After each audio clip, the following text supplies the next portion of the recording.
subscribe. Tariq Radio. Like and subscribe. Here, we're going to do what we do. Let me give you a round of applause. Thank you, everybody, for tuning in. You know how we get down. We're in the building right now, ready to do the tap in. Glad to have everybody in here, ladies and gentlemen. Oh, man, let me see some of those fist emojis. Give me some of those fist emojis. Let me know you're in the building.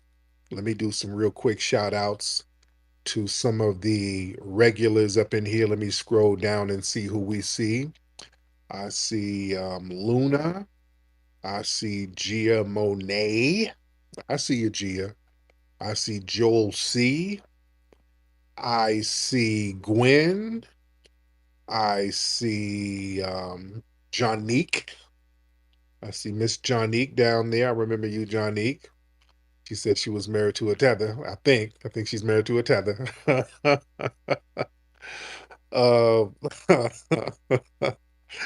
FBA Trade Day.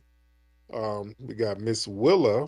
Look at Miss Willa. Miss Willa is looking like somebody's aunt who hit the lottery. All right. Shout out to Miss Willa. Look like somebody's auntie who hit the lottery and helped get the church refurbished. Let's see. We got Bo. We got Righteous. We got let me see, Ty Powell in the building. Yo, everybody's up in here tonight. We in here heavy. The lovely Love I Am in the building. The lovely Nikki the God, Brother McCall, Black Alpha. We are up in here. We're up in here. We're up in here. And we're ready to chop it up. Misty Rain, you're doing a lot of emojis, Misty Rain. Hop on in, Misty Rain. Let's get Misty Rain in here early because Misty Rain is just throwing up a lot of emojis. So I guess Misty Rain wants to talk. Misty, what's happening? Unmute your microphone, Misty. Good morning, Tariq. How are you? I'm good, Misty. How are you? I'm doing well. Doing well. It's a Friday night, so I'm just thankful that I caught you this morning. So just excited, just wanted to be acknowledged. I'm here every night. There, oh, I love that. I love that, and I appreciate you, Misty. Thank you so much. Yeah, we got to watch some of these names on here. It'd be girl names, and then you let them up, and it'd be a damn tether dude from Kenya somewhere. We had dudes be up here with women emojis and women names. Your, your profile name is Candy, and it's a picture of somebody's titty. Then I let you in here, and it's like, hey, nigga, why do you hate me so much? Hey, man, how you in here catfishing people? You're up here, you're meerkat fishing. You're not really catfishing, you're meerkat fishing. Well, I just want followers. People follow me in my Twitter. Like, dude, y'all stop faking the funk, man. Y'all running scams. You're not even good at running catfish scams. You be using your real nigga voice, calling folks. Look, I have big breast. I have a big ass, wide voluptuous hips. Uh, I'm a bad bitch. Like, dude, you know we hear you, Babatunde. We can hear you, nigga. You're not really selling it like you think you are. But nevertheless, we are in the building, ladies and gentlemen. We are in here.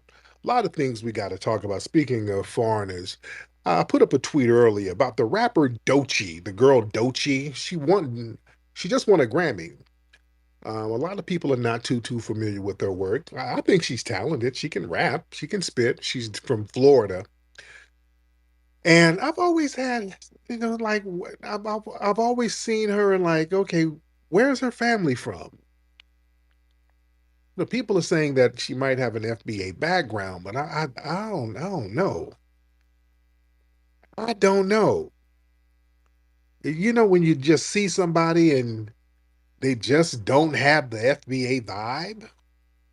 There's like a little weirdness to them that's not indicative of our lineage. She could be of the lineage, but there's just something, yeah, just something. And a lot of people speculate there's something foreign going on there. And she was on some show, or some YouTube podcast or something, and she was on there with another girl, and they were talking about red flags in men. And Dochi was like, "Yeah, my red flag is a straight man, heterosexual man." What? And that's a red flag in men if he's a heterosexual straight man? That was real weird. That's weird. And then there's a picture of her on social media holding up a book by Bell Hooks. So a lot of folks who push that feminism, a lot of melanated women who push that feminism, usually they come from foreign backgrounds. Usually they come from foreign backgrounds because a lot of FBA sisters here, they're not on that because they know how deceptive the white feminist women are. So they don't really align themselves with that. But a lot of foreign women, um, coming from countries where they really don't have no damn rights as women, they hop on that feminist wave, that feminist train. So a lot of people have been kind of questioning Dochi's background. And even with the feminism thing, remember I had Debbie the Democrat on here the other day, and she was talking about how she's a feminist, um, and we were kind of going back and forth about black feminism. And she was talking about how Nikki Giovanni was a feminist and whoop de whoop. Well, Nikki Giovanni was a stud who was laying up with white women. It's not really a real feminist. Let me. Do we have any feminists in here? Let me say that because we're gonna do some educating tonight. I think this is we're gonna have a teachable moment tonight. Do we have any people, any sisters in here who consider themselves a feminist? Or do you think you're a feminist? If you are, could you raise your hand, please? Let's have some conversations tonight. Let's get real tonight. And we're in here heavy. By the way, y'all give me a retweet. Everybody in here, retweet and let everybody know we're live because we're gonna have some deep conversations tonight. Let me say this. If you are a black woman, you're not really a feminist. That sounds kind of harsh, but you're not really a feminist. Not really a such thing as a black feminist because it's not honored by the white feminist. What you are, which is like what Nikki Giovanni and others, you're a mascot for white feminist. Is that cruel to say? Come on now. You're not really a feminist. Yeah, people want women to have, we want women to not be mistreated. That's a given. But feminism, as it relates to equality and all of that, you're not a feminist because you're not even equal to the white feminist. You're not even equal to them.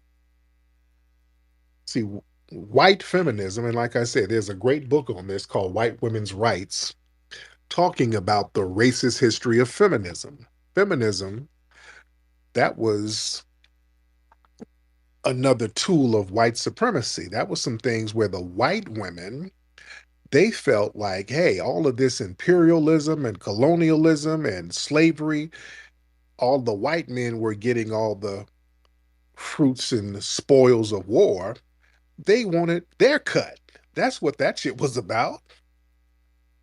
What it was, listen, I want y'all to feel me. It was about white women getting their share of the oppressor's spoils. All these, at the time of the first wave feminist movement, slavery was still happening.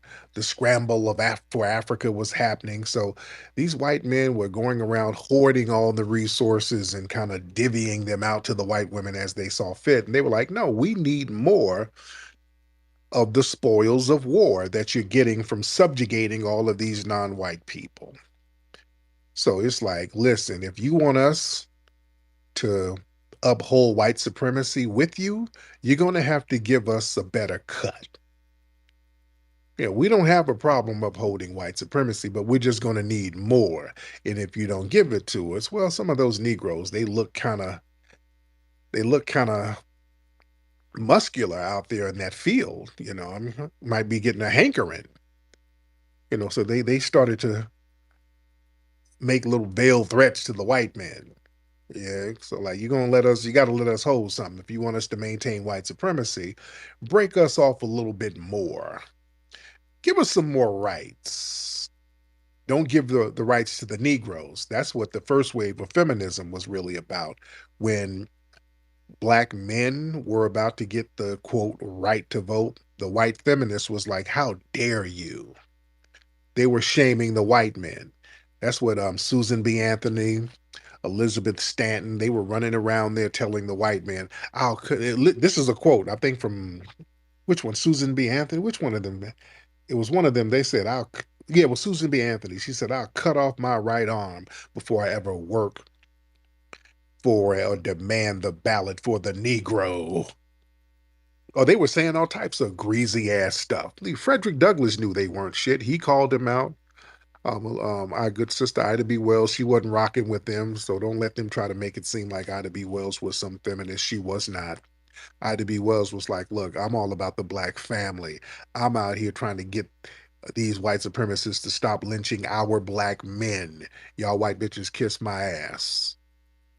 I don't like when they try to reframe Ida B. Wells as a feminist. She was not, you see. So the white feminist movement, it was always based on racist principles.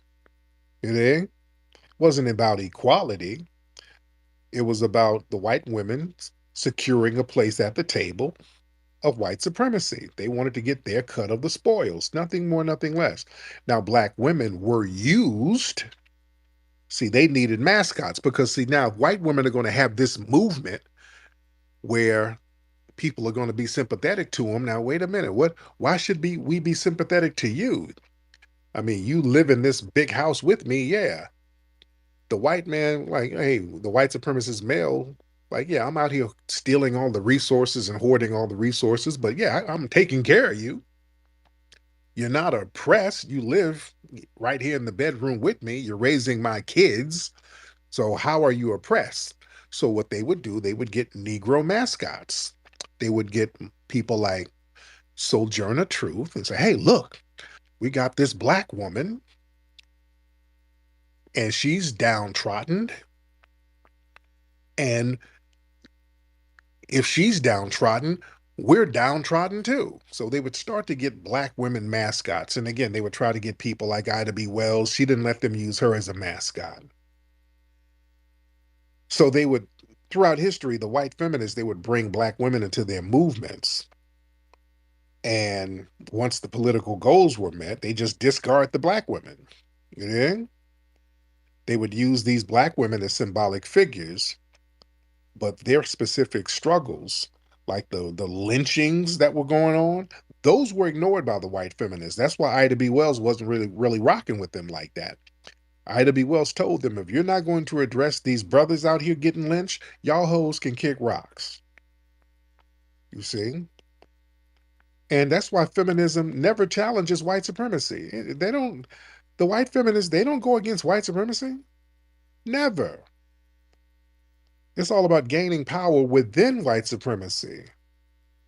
You know, they fight for white women to enter corporate spaces and academia so they can get those big, high powered positions and in politics and things like that. But they ain't never fought to dismantle systematic racism. They just want a secure table at the top of the racial pyramid. Yeah. And then you got black women who say, well, we've suffered under racism and sexism, but you don't benefit from the feminist push for gender equality when racial inequality is ignored. You see? And see, it's the same. They treat black women, so-called black feminists, they treat you like the help. You know, it's just like a plantation. You know, the black women are the unpaid or underpaid labor force for white women's comfort. And during slavery, black women worked as wet nurses, maids for the white women's children, and the whole nine yards. And during the feminist movement, black women were nannies, housekeepers, service workers. And even today, you know, black women, they make less than white men and white women. But the feminist movement, they never address that economic disparity in any meaningful way. They don't ever address that. They don't. People talk about how women be making less than men, but black women make less than white women. You see? That's why when they talk about movies and things like that, listen, even in Hollywood kind of gives you a microcosm of society as a whole, how these white actresses get all of this money for roles and they're brand new, but they get all of this money. And then you have black actresses out here crying because they got to rent their own cars. Y'all remember when they did that bullshit ass Color Purple remake? And Taraji P. Henson and all of them were running around on a press tour crying about how they didn't get no money. That was pathetic. That was pathetic as hell. They run around here crying, talking about how they were underpaid and how they had to get their own rental cars to go to the damn movie set. That was pathetic. And they out there begging Oprah, Oprah, we ain't got no money, Oprah. We hungry. We had to go eat some Taco Bell. And they were just crying all over the place. Yeah. So listen, yeah, the feminist movement that really they co-opted the struggles of black women without reciprocity. You see, whenever black women start organizing for their rights, see white women, they go and infiltrate and then rebrand the struggle as their own, and then start throwing intersectionality out there. You see, the white women come in and hijack certain things. We start letting them do that shit in the 70s. Yeah, we started letting the white women do that bullshit in the 70s when the civil rights movement was popping and it started to kind of dwindle down and level off.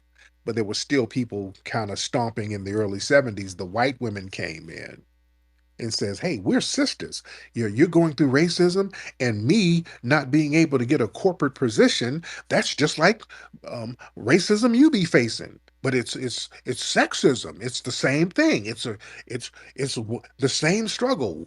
We're sisters in the same struggle. Now march with me. Let me use your black ass." Who really suffered, so you can stand with me, so that I can um, get sympathy by association so that you can give me legitimacy, because that's what the black women were doing. You were giving the white feminists legitimacy so that they can get resources and run off with them and then leave your ass in the dark. You see? That's mascotism. They've never seen you as equal feminists. That's when I say you're not a feminist. I'm saying from their perspective, not from Tariq's perspective, from their perspective, they've never seen you as an equal.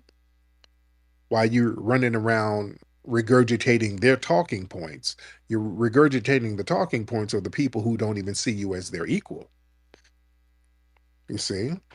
Because the feminist white ones, they push white women's agendas in black spaces. You see?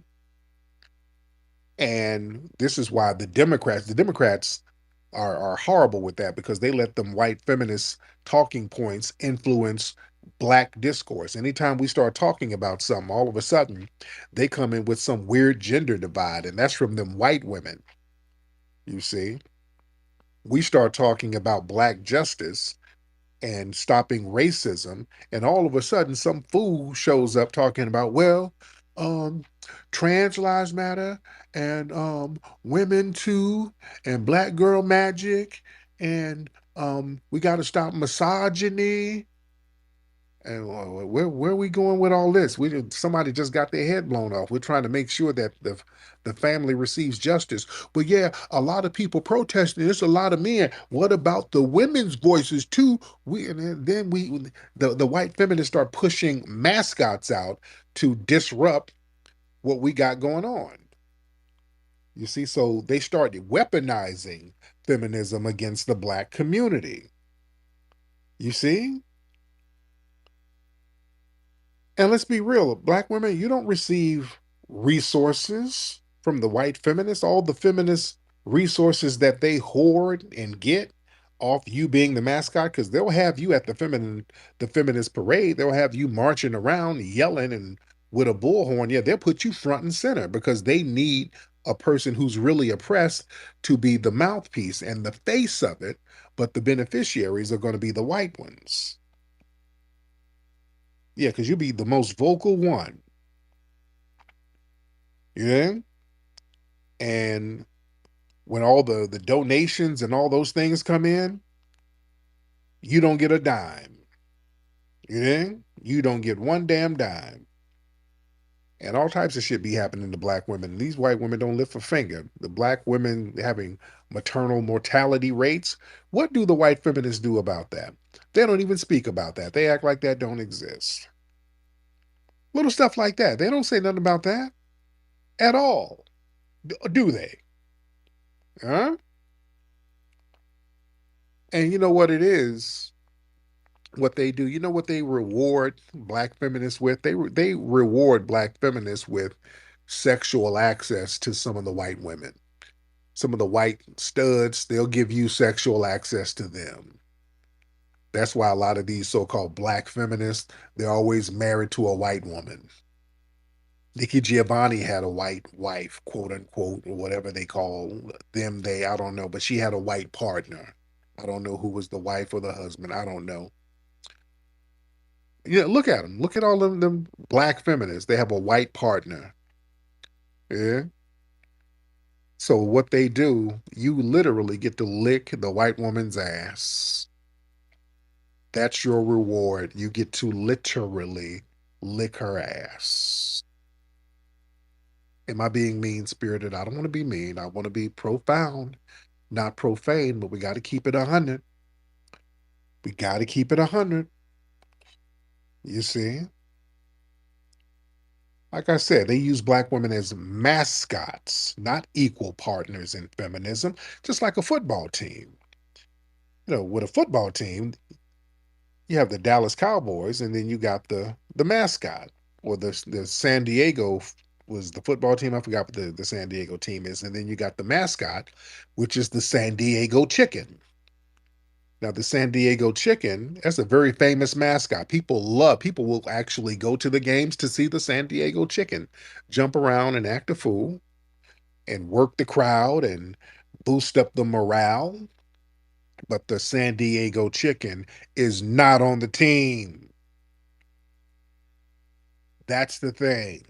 At the end of the day, the San Diego Chicken is not on the football team, even though you are the most visible entity at the game.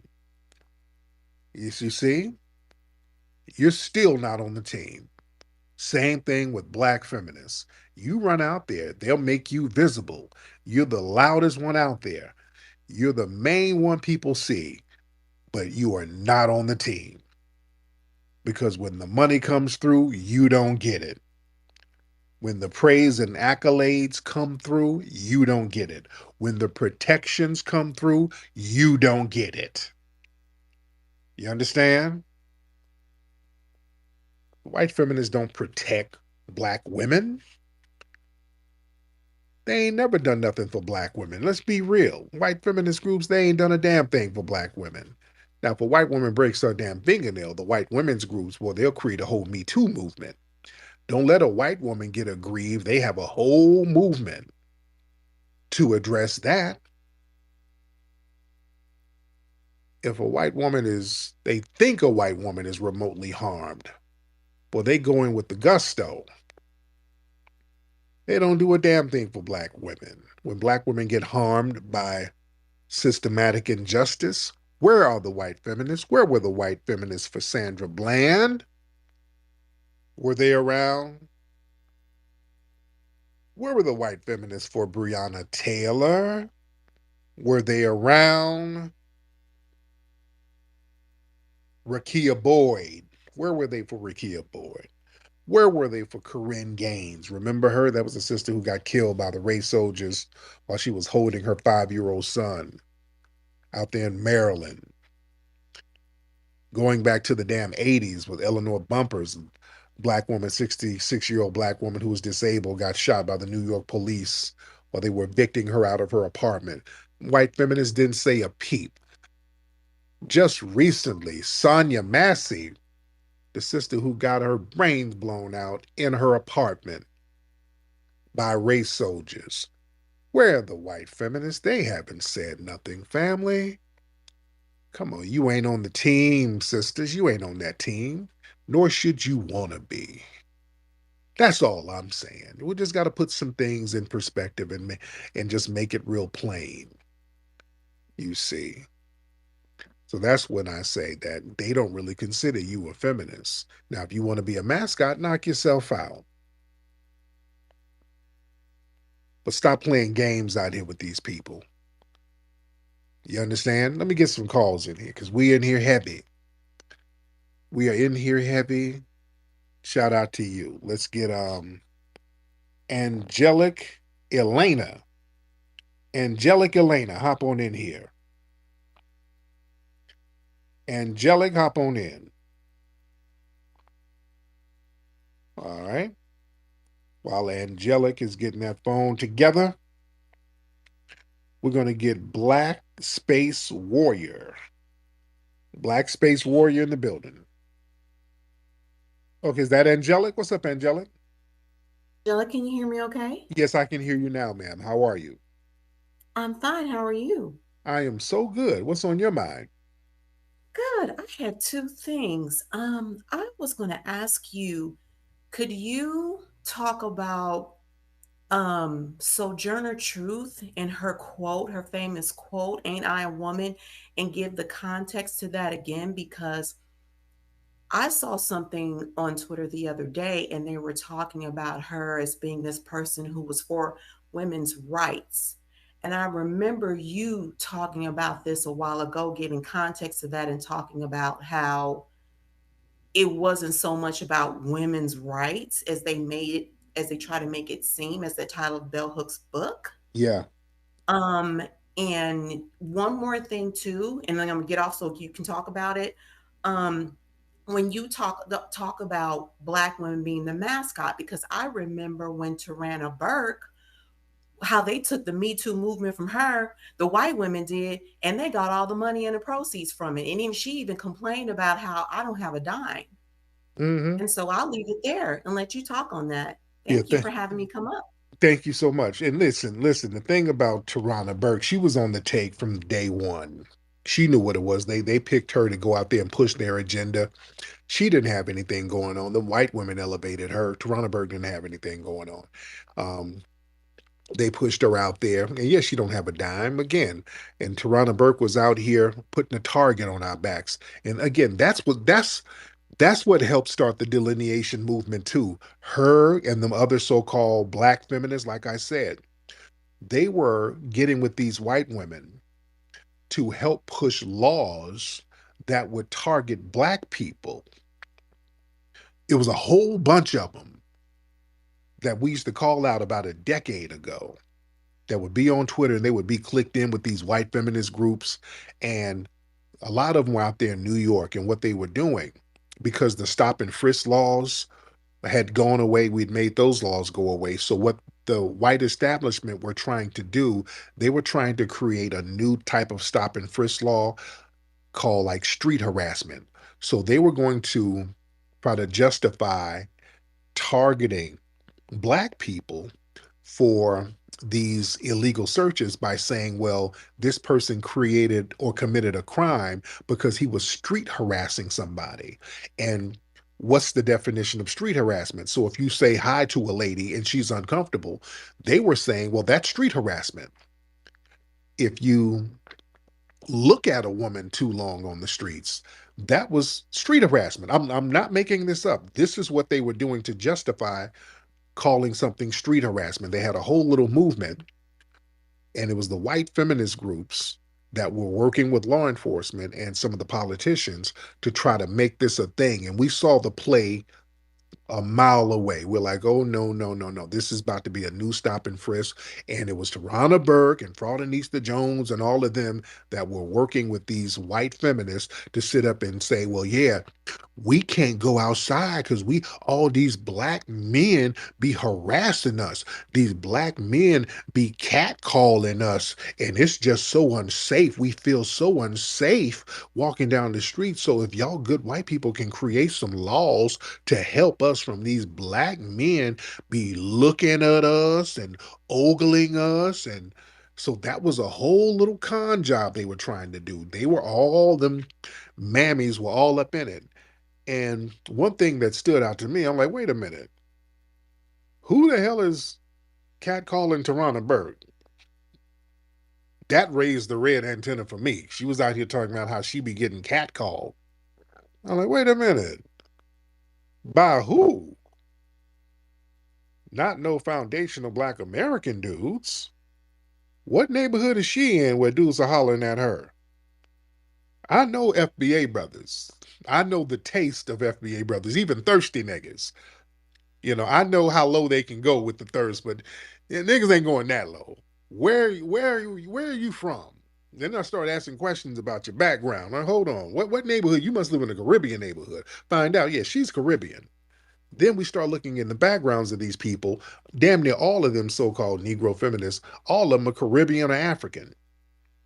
Yeah, they ain't even from our lineage. So yeah, we started to see the play and we started calling that type of stuff out. But going back to the Sojourner Truth thing, you know, the Sojourner Truth thing was basically the ain't I a woman?